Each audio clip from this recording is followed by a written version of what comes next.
ದೇವ ಶೈಲೇಶೈವ ಈ ಬಡವರಿಗೆ ಎಷ್ಟೊಂದು ಪರೀಕ್ಷೆ ಮಾಡುತ್ತಿರುವೆ ತಂದೆ. ಈ ಬಡವರ ಪಾಲು ನಿನಗೆ ಕಾಣಿಸುವುದಿಲ್ಲವೇ? ನಾವು ನಿನಗೆ ಏನು ಅನ್ಯಾಯವನ್ನು ಮಾಡಿದೆವೆಂದು ನಮಗೆ ಈ ಶಿಕ್ಷೆ ಕೊಟ್ಟಿರುವೆ ತಂದೆ. ಈ ಬಡವರ ಬಾಳು ಕಣ್ಣೀರಿನ ಗೋಳು ನಿನಗೆ ಕಾಣಿಸುವುದಿಲ್ಲವೇ? ಇತ್ತೊಬ್ಬನ ತಂಗಿಯನ್ನು ಮದುವೆ ಮಾಡಿ ಋಣಮುಕ್ತರಾದನೆಂದು ಆನಂದದಿಂದ ನೆಲೆಯಬೇಕಾದ ಈ ಬಡವನ ಬಾಳು ಕಣ್ಣೀರಿನ ಕಥೆಯಾಗಿದೆ ನಮ್ಮ ಬಾಳು.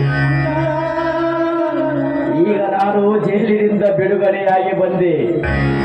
ಈಗ ನನಗೆ ಹಸಿವು ಬಹಳ ಆಗಿದೆ. ನನ್ನ ತಂಗಿಯ ಮನೆಗೆ ಹೋಗಿ ಅವಳನ್ನು ಮಾತಾಡಿಸಿ ನನ್ನ ತಂಗಿಯ ಕೈಯಿಂದ ಊಟವನ್ನು ಮಾಡಿಕೊಂಡು ಹೋಗಬೇಕೆಂದಿರುವೆ. ಹೇ ತಂದೆ, ಈ ಕಲಿಯುಗದ ಮೇಲೆ ಚಕ್ರದ ಮೇಲೆ ಮೆಚ್ಚು ನೂರಾಗಿ ಬೀಳುವುದು ನಿನ್ನ ಕಾಲಡಿಯಲ್ಲಿ. ನಿನ್ನನ್ನು ನಂಬಿರುವ ಈ ಬಡವನಿಗೆ ದಾರಿ ತೋರು ತಂದೆ. ನಿನ್ನ ದಯ ಬಲದಿಂದ ಬಡವ ಎನ್ನುವುದರಿಂದ ಋಣಮುಕ್ತ ಮಾಡು ತಂದೆ.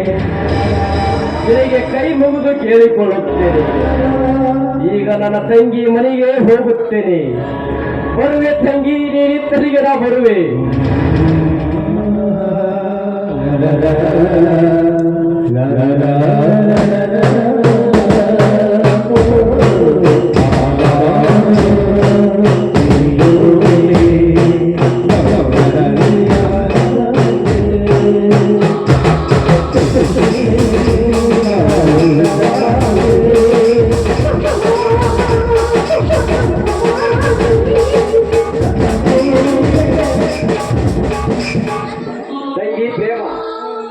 ತಂಗಿ ಪ್ರೇಮ,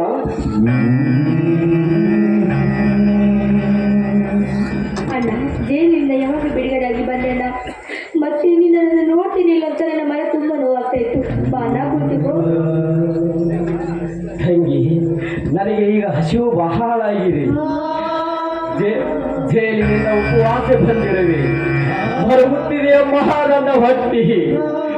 ಏನಾದರೆ ಇದ್ದರೆ ಬಡಿಸಂಬಾಗಿ ನಿನ್ನ ಅಣ್ಣನಿಗೆ. ಎಂತ ಮಾತಾಡ್ತಿದ್ದಾರೆ ನೀನು? ಹಸಿವಾಗಿದೆ ನಮ್ಮ ಪದವನ್ನು ನಿಲ್ಲಿಸಿ ಬಿಡದ, ನಿಲ್ಲಿಸಿ ಬಿಡು. ನಾನು ಊಟ ತರುತ್ತೇನೆ. ಅವರು ಹೊರಗಡೆ ಹೋಗಿದ್ದಾರೆ. ಅವರು ಬರೋಷ್ಟರಲ್ಲಿ ನೀನು ಊಟ ಮಾಡಿಬಿಡಲ್ಲ.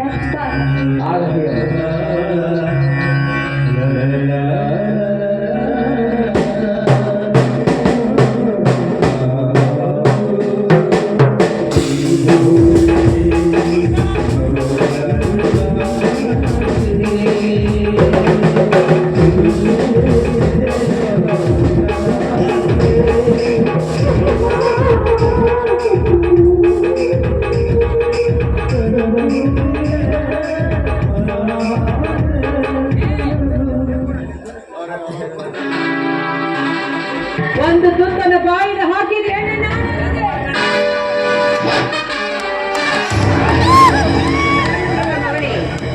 ಯಾರಿಲ್ಲದ ಸಮಯದಲ್ಲಿ ಊಟಕ್ಕೆ ಕುಳಿತಿರ್ವಿಯಲ್ಲ. ಜೈಲಿನಿಂದ ಪರಾರಿ ಹೋಗಿ ಬಂದು ಊಟ ಮಾಡಿಕೊಳ್ಳ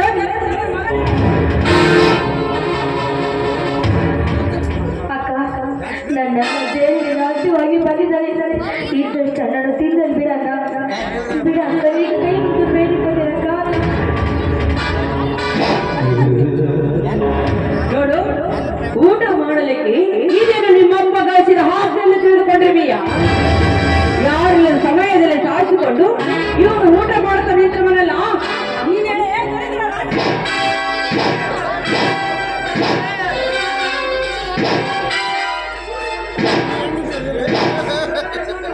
ನೋಡಿ, ನನ್ನ ತಂಗಿಯನ್ನು ಹೀರೋ ಮಾಡಬೇಡಿ. ನಾನು ಹಸಿದು ಬಂದಿದ್ದೇನೆ. ಈ ಕೆಳಗೆ ಬಿದ್ದ ಅನ್ನವನ್ನು ಊಟ ಮಾಡುತ್ತೇನೆ.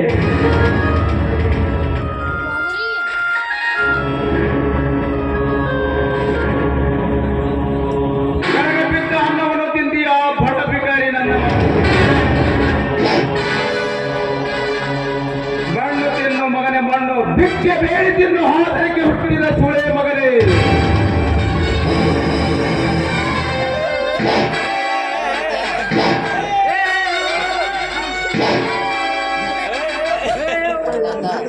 ಹೇ ತಂದೆ, ನನ್ನ ಪ್ರಾರಬ್ಧವೇ ಏನಿದು?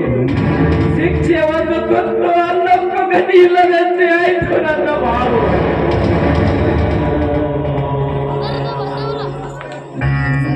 ಅಣ್ಣ ಅದು ಭಾರತಮ್ಮ, ಈ ನಿನ್ನ ಅಣ್ಣನ ಬಗ್ಗೆ ಚಿಂತೆ ಮಾಡಬೇಡಮ್ಮ ತಂಗಿ. ನಾನು ಎಲ್ಲಿಯಾದರೂ ಕೂಲಿ ಮಾಡಿ ನನ್ನ ಜೀವನ ಸಾಗಿಸುತ್ತೇನಮ್ಮ ತಂಗಿ, ಸಾಗಿಸುತ್ತೇನೆ.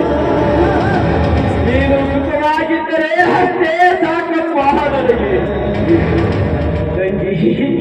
ನಾನು ಹೋಗಿ ಬರುತ್ತೇನಮ್ಮ ತಂಗಿ, ನಾನು ಹೋಗಿ ಬರುತ್ತೇನೆ.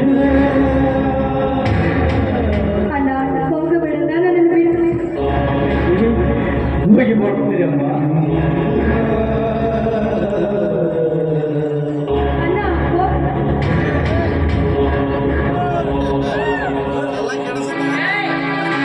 ಎಲ್ಲಿಗೆ ಹೋಗ್ತಾ ಇದೆಯೇ ಕೈಯಾಳಿ? ಅಪರೂಪವಾಗಿ ನನ್ನನ್ನ ಮನೆಗೆ ಬಂದಿದ್ದಾನೆ. ಬಿಸಿ ಬಿಸಿಯಾಗಿ ಅಡಿಗೆ ಮಾಡಿದರೆ ಏನ್